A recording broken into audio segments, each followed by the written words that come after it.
Trucos para no roncar. Ya le hemos dado a conocer muchos consejos y métodos para evitar roncar y dormir relajadamente y sobre todo sin molestar a la persona que duerme a nuestro lado.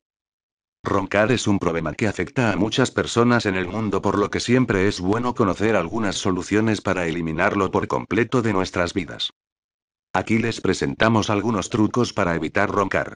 Algunos de ellos ya son muy conocidos, otros no tanto, y algunos más insólitos e increíbles y sobre todo desesperados.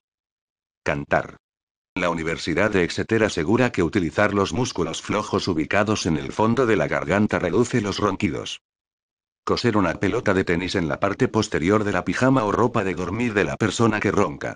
Esto hará que la persona siempre duerma de lado, ya que le será incómodo dormir boca arriba, por lo que tiene menos probabilidades de roncar. Usar cintas nasales. Estas cintas nasales son las que usan los deportistas, ya que mantienen abiertas las vías respiratorias, permitiendo una mejor circulación del aire y por consiguiente menos ronquidos. Usar Vaporub. Según varias personas que sufren de ronquidos, este producto les ayuda a ya no roncar. Llave debajo de la almohada. Poner una llave vieja de hierro debajo de la almohada. Ya como una medida desesperada, existe una pulsera que le da a la persona que ronca una ligera descarga eléctrica cada vez que emite un ronquido. ¿Usted conoce algunos trucos para no roncar? Ojalá y los comparta con nosotros y con toda la comunidad, le estaremos infinitamente agradecidos.